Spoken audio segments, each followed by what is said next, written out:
జీవ ప్రదాతవు నన్ను రూపించిన శిల్పివి నీవే ప్రభు. జీవన యాత్రలో అండగా నిలిచే తండ్రివి నీవే ప్రభు.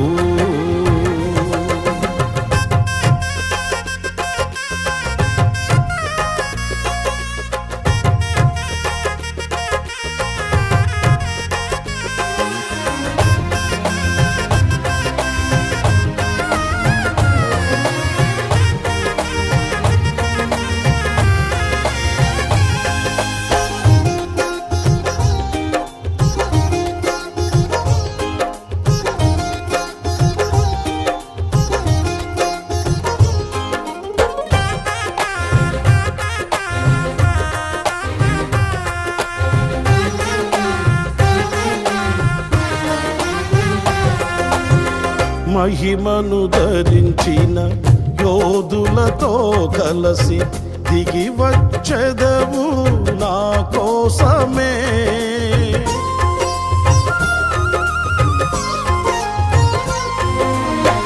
మహిమను ధరించిన యోధులతో కలసి దిగి వచ్చెదవు నా కోసమే.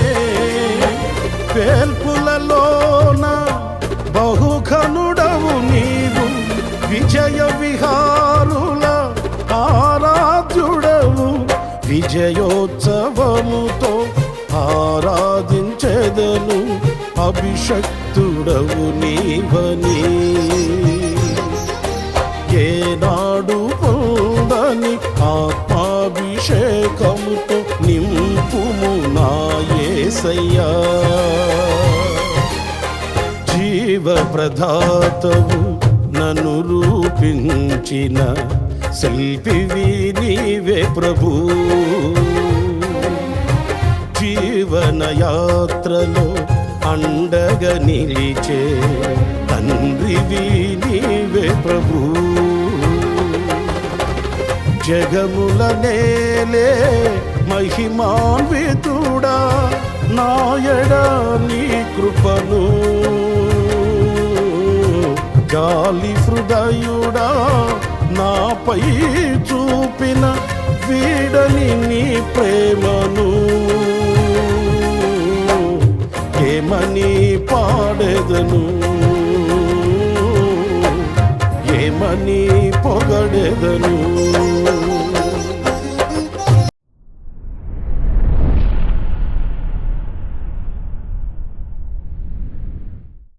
Praise the lord. ప్రభు అయిన యేసు క్రీస్తు ప్రశస్త నామములో మీ అందరికీ హోసన్నా మినిస్ట్రీస్ తరపున హృదయపూర్వకమైన వందనాలు తెలియపరుస్తున్నా. ప్రభు మిమ్మల్ని ఆశీర్వదించి దీవించునుగాక.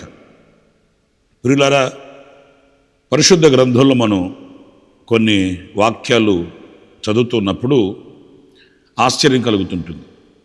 ఎందుకంటే తమను తాము విమర్శించుకున్న వ్యక్తుల యొక్క అనుభవాలు మనకు ఆశ్చర్యాన్ని కలిగిస్తుంటాయి. వాస్తవానికి మనల్ని మనం విమర్శించుకోవడానికి ముందడుగు వేయము. ఎదుటి వారిని విమర్శించడానికి మనం ఉత్సాహాన్ని కనుపరుస్తాం. కానీ తమను తాము విమర్శించుకునే వ్యక్తులు కొంతమంది కనిపిస్తారు. అది కూడా వారి యొక్క విమర్శనాత్మకమైన ధోరణి మనం గుర్తించినప్పుడు ఆశ్చర్యమే మనకు కలుగుతుంది. ఇలాగ కూడా తమను తాము విమర్శించుకునే వ్యక్తులు ఉంటారా అని మనకు ఆశ్చర్యం కలుగుతుంది. వాస్తవంగా ఇది మనకు క్షేమకరమైనది, ఆరోగ్యకరమైనది కూడా. మనల్ని మనం విమర్శించుకోవడం. పరిశుద్ధుడైన పౌలు కూడా చెప్తాడు, మనలను మనము విమర్శించుకుని ఎడల మనం తీర్పులోనికి రాకపోదుము గాక అని పరిశుద్ధుడు అయిన పౌలు కూడా సెలవిస్తాడు. కనుక చాలా ఉన్నతమైన, ఉత్తమమైన, శ్రేష్టమైనది మనల్ని మనం విమర్శించుకోవడం. ఒక 2-3 వ్యక్తుల్ని నేను మీ ముందు పెడతాను. మొదటిగా యోబు జీవిత చరిత్రలో మనం గమనించినప్పుడు 42వ అధ్యాయం 5వ వాక్యంలో చక్కటి మాట మనకు కనిపిస్తుంది. వినికిడి చేత నిన్ను గూర్చిన వార్త నేను వింటిని, అయితే ఇప్పుడు నేను కనులారా నిన్ను చూచుచున్నాను. కావున నన్ను నేను అసహించుకొని ధూళిలోను బూడిదలోను పడి పశ్చాత్తాపపడుచున్నాను. ఏం జరిగిందని ఇంత పశ్చాత్తాపం అతనికి కలుగుతుంది అనంటే 42వ అధ్యాయం యొక్క ఉనికి మనం గుర్తించాలి. ఆ ముందు ఎన్నో శోధనలు, శ్రమలు అతనికి కలిగాయి. కొన్ని సందర్భాలలో దేవునితో కొన్ని తెగించి ఆయన ముచ్చటించిన అనుభవాలు మనకు కనిపిస్తాయి. దేవుడు సమాధానం ఇవ్వడం, ఈయన ఆయనను ప్రశ్న వేసినట్లుగా సంభాషించడం గతంలో మనం చూస్తూ వస్తాం. ఇప్పుడు వినికిడి చేత విన్న ఈ భక్తుడు శ్రేష్టమైన అనుభూతిని కలిగిన వాడయ్యాడు. ఇప్పుడు వినికిడి చేత విన్న అనుభవాలు కాదు, సాక్షాత్తు కొన్ని ఆయన నడిచి వచ్చిన అనుభవపూర్వకమైనటువంటి మార్గం ఆయన ఎదుట ఉంది. చాలా విషయాలు ఆయన తెలుసుకోనగలిగాడు అనుభవపూర్వకంగా. ఇప్పుడు ఆయనకు ఆయనే పశ్చాత్తాప్తుడవుతున్నాడు. ఎందుకు నేను అలాగ మాట్లాడాను, ఇలా ఎందుకు ఆలోచించాను, నేను ఆలోచించిన ఆలోచన అల్పమైనది కదా, ఇలా తనను తాను విమర్శించుకున్నటువంటి వేదిక మనకు కనిపిస్తుంది. ఇక్కడ ఆయన అంటాడు, నేను ఇప్పుడు కనులారా చూచుచున్నాను గనుక నన్ను నేను అసహ్యించుకొనుచున్నాను. బూడిదలో కూర్చొని ధూళిలో కూర్చొని పశ్చాత్తాపడుతున్నాను. నిజమే, మనల్ని మనం విమర్శించుకున్నప్పుడు మనలో ఒక గాఢమైన పశ్చాత్తాపం కలుగుతుంది. చిన్న కుమారుడు ఇంటిలో నుంచి వెళ్ళాడు. ఎప్పుడైతే తనను తాను విమర్శించుకునే స్థితికి వచ్చాడో అప్పుడే మరల తండ్రి ఇంటి ముఖం పట్టాడు. ఎందుకు నేను ఎలాగైపోయాను, ఎందుకు ఎలా జీవించవలసి వచ్చింది, ఎందుకు ఎలా ప్రవర్తించవలసి వచ్చింది, నా తండ్రి ఇంట సమృద్ధి అయిన ఆహారం ఉంది కదా, మరి ఈరోజు నేను ఆకలి చావులు చస్తున్నాను, దీనికి కారణం నేనే కదా, నా ఆలోచనే కదా, నా తొందరపాటే కదా, నేను అవివేకంగా ఆలోచించిన ధోరణి కదా అనే పశ్చాత్తాపం అతనికి కలిగినప్పుడు తండ్రి ఇంటి ముఖం పట్టాడు. ఎంత తగ్గించుకున్నాడంటే, నేను తండ్రిని ఏమని అడుగుతాను, కుమారుడను అనిపించుకోవడానికి నేను యోగ్యుడను కాను, కానీ నీ ఇంట ఒక పనివానిగా నన్ను బ్రతకనిమ్మని వేడుకుంటామన్న పశ్చాత్తాపం, దీన మనస్సు అతనికి కలిగింది. అదే మరల తండ్రి ఇంటికి చేర్చింది. నా ప్రియమైన సహోదరులారా, ఈ పశ్చాత్తాపం, ఈ గాఢమైన లోతైన విమర్శ మనకు కలగాలి. మనుషులం కదా, వాటలుతూ ఉంటాయి అని అనుకోకూడదు. మనుషులం కదా, జరుగుతూ ఉంటాయి అని అనుకోకూడదు. మనుష్య మాత్రులం కనుక ఆ మాత్రం కూడా తప్పు చేయమా ఏంటి అలా అనుకోకూడదు. ఎప్పటికప్పుడు మనం విమర్శించుకోవాలి, తగ్గించుకోవాలి, పశ్చాత్తాప్తులము కావాలి. విమర్శనాత్మకమైన ధోరణి మనల్ని ఎంతో ముందంజ వేసేటట్లుగా సహాయపడుతుంది, మనల్ని తీరానికి చేరుస్తుంది అనే విషయాన్ని కూడా మనం గుర్తించాలి. కనుక విమర్శ, మనల్ని మనం విమర్శించుకోవడం చాలా గొప్పది. మీకు ఇంకొక భక్తుని గాథ నేను మీ ఎదుట పెడతాను. ఆయన యెషై, ఆయనకు ఒక దర్శనం కలిగింది. ఆయనేమి లోకస్తుడేమి కాదు, లేకపోతే లోక సంబంధమైన వ్యక్తిత్వం కలిగిన వ్యక్తి ఏమి కాదు, ఒక దర్శనం చూడగలిగిన వ్యక్తే. కానీ ఇంకా అతనిలో ఉన్న లోటు, ఎప్పుడు మనం పరిపూర్ణమైపోయామని కానీ, సంపూర్ణతలోనికి వచ్చేసామని కానీ, భక్తి అంతా నేర్చేసుకున్నానని కానీ, భక్తి అంతా చేసేస్తున్నానని కానీ, ఇలాగ మోసకరమైన అనుభవాల్లోకి మనం వెళ్ళకూడదండి. ప్రార్థన చేస్తున్నాను, పాటలు పాడుతున్నాను, ఆరాధనకి వెళుతున్నాను, నలుగురికి సువార్త చెప్తా, ఇంకేం కావాలి, ఇంతకు మించింది ఇంకేమీ ఆశించాలి అని అనుకోకూడదండి. ఈ స్థితిలో ఉన్న వ్యక్తికి కూడా కొన్ని దాచబడి ఉన్న, దాగి ఉన్న లోటుపాట్లు ఉన్నాయి. అది ఎప్పుడు తెలిసింది? అత్యున్నత సింహాసనాసనుడైన దేవుని దర్శనం అతనికి కలిగినప్పుడు తెలిసింది. అంతవరకు నేను భక్తుడు, నేను మోసపోతున్న వ్యక్తి, అంతవరకు నేను పర్ఫెక్ట్ అనుకుంటున్నటువంటి విశ్వాస వీరుడు ఇప్పుడు కన్నులు పెట్టి ఏడుస్తున్నాడు. మీరు యెషయా గ్రంథం 6వ అధ్యాయం 5వ వాక్యంలో ఈ మాటలు మీరు చదువుతారండి. నేను చదువుతాను, వినండి ఒకసారి. అయ్యో, నేను అపవిత్రమైన పెదవులు గలవాడను, అపవిత్రమైన పెదవులు గల జనుల మధ్యను నివసించువాడు, నేను నశించి తిని. ప్రియులారా చూడండి, ఇక్కడ తనను తాను ఎంత విమర్శించుకుంటున్నాడంటే, నేను అపవిత్రమైన పెదవులు గలవాడను. ఎవరు కూడా ఇంచుమించు తనకు లోటు ఉందని తెలిసినప్పటికీ, బలహీనత ఉందని తెలిసినప్పటికీ దాన్ని ధారాళంగా ఒప్పుకోవడానికి ఇష్టపడరండి, సమర్థిస్తారు. నేను చెప్పాను కదా, మనిషి బలహీనుడు, పాపం చేయనివాడేవాడు ఉన్నాడు, నీతిమంతుడు ఒక్కడునూ లేడు, ఇలాంటి మాటలు చెబుతుంటారు. కానీ ఈ భక్తుడు అలా కాదు, కానీ నేను అపవిత్రమైన పెదవులు గలవాడను అని కన్ఫర్మ్ చేసి మాట్లాడుతున్నాడు.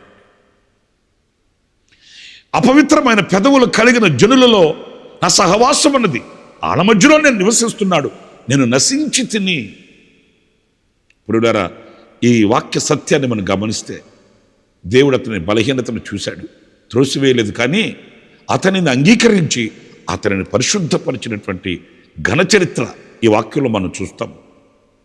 ఆయన త్రోసివేయుడు, ఆయన దాటి వెళ్ళడు, ఆయన తృణీకరించడు.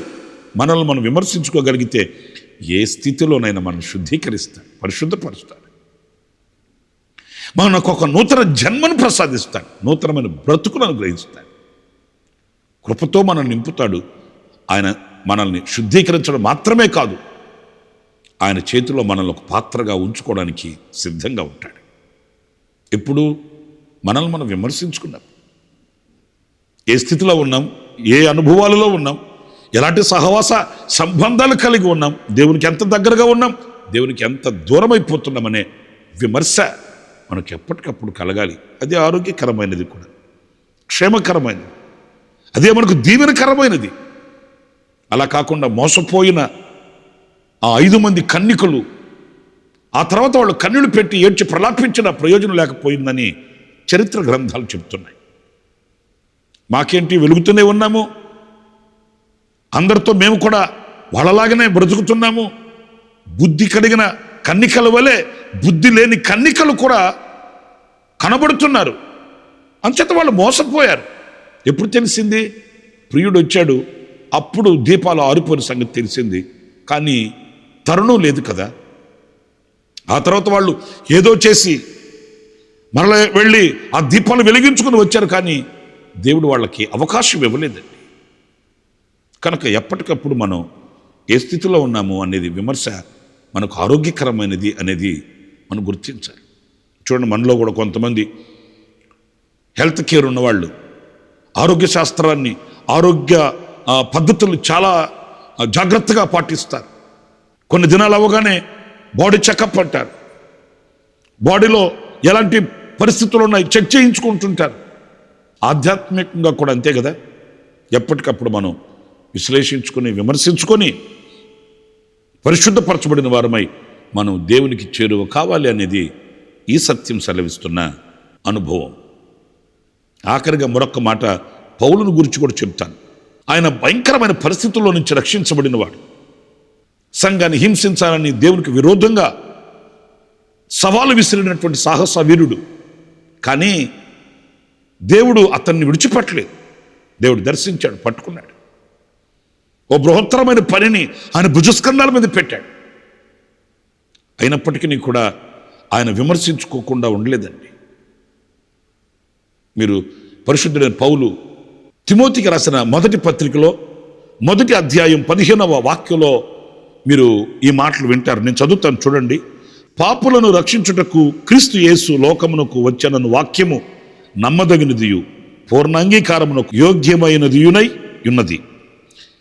అట్టి వారిలో నేను ప్రధానుడను. అయినను నిత్య జీవము నిమిత్తము తనను విశ్వసింపబో వారికి నేను మాదిరిగా ఉండులాగున యేసుక్రీస్తు తన పూర్ణమైన దీర్ఘశాంతమును ఆ ప్రధాన పాపినైన నా యందును కనపరుచున్నట్లు నేను కనికరింపబడి తిని. ఆ ప్రధాన పాపినైన, అయ్యో బాబోయ్, అంత పరిశుద్ధుడైన పౌలు ఏ మాట చెబుతున్నాడు చూడండి. ఆ ప్రధాన పాపినైనా అంటే తన మనసులో ఎప్పుడు ఆ విమర్శ, నేను ఈ స్థితిలో నుంచి కదా వచ్చింది, ఎలా ఉన్నాను, గతంలో నేను హింసకుడును, దోషకుడును, హానికరుడును, గత జీవితం. కానీ ఇప్పుడు కూడా ఆయన విమర్శ అనే ఆ అనుభూతిని పోగొట్టుకోలేదండి. నేను రక్షించబడ్డాను, కాపాడబడ్డాను, తప్పించబడ్డాను, నేను వాళ్ళకంటే ఇది వీళ్ళకంటే ఇది అని అట్లాగా అనుకోవట్లేదు. ప్రధాన పాపినైనా నేను కనికరింపబడ్డాను, కటాక్షింపబడ్డాను, తప్పింపబడ్డాను. ఆయన కృప చూపించాడు. నాకు ఈ పరిచర్య ఆయన కృప చేత అనుగ్రహింపబడింది. నేను ఈ స్థితిలో ఉన్నాను అని అంటే అది కేవలం ఆయన కృప అంటూ ఎప్పుడు తనను తాను మోసపరుచుకొనకుండా జాగ్రత్త పడినటువంటి ఒక మంచి మాదిరికరమైన సేవకుడు పరిశుద్ధుడైన పౌలు. నా ప్రియమైన సహోదరులారా, మనం కూడా ఇలాంటి అనుభవాలలో ముందుకు వెళ్ళాలి. మనల్ని మనం విమర్శించుకునే విషయంలో జాప్యం చేయకూడదు. ఆ ఆత్మ నేత్రములతో, ఆత్మ వివేకముతో మనల్ని మనం విమర్శించుకుని ఎప్పటికప్పుడు పరిశుద్ధపరచబడిన వారమై మనం దేవునికి అత్యున్నతమైన సహవాస సంబంధాన్ని కలిగిన వారమై ఉండాలి అనేది మనం నేర్చుకోవలసిన పాఠం. ప్రార్థన చేసుకుందాం. జీవాధిపతి అయిన యేసయ్య, మీకు వందనాలు చెల్లిస్తున్నాను. మమ్మల్ని మేము విమర్శించుకోవడానికి ఎప్పుడు తడువు చేయకుండా, మీకు ఆయాస్కరమైనది ఏది మాయందు పొడచుపకుండా నైనా మేము జాగ్రత్త పడడానికి సహాయం చేయండి.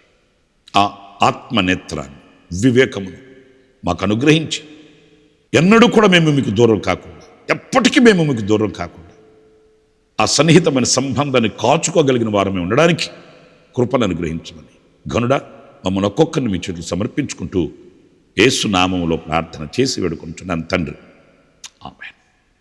ప్రభు మిమ్మల్ని ఆశీర్వదించి దీవించుగాక. ఈ దినం విశేషమైన కృప నా దేవుడు సమృద్ధిగా మీకు అనుగ్రహించుగాక. ఆమేన్. ప్రతిదినము ఈ అనుదిన కృపాను సందేశముల కొరకు, ఇంకా మరిన్ని ఆత్మ సంబంధమైన సందేశాల కొరకు ఈ మా యూట్యూబ్ ఛానల్ ను సబ్స్క్రైబ్ చేసుకోండి. Pastor Ramesh hosanna ministries.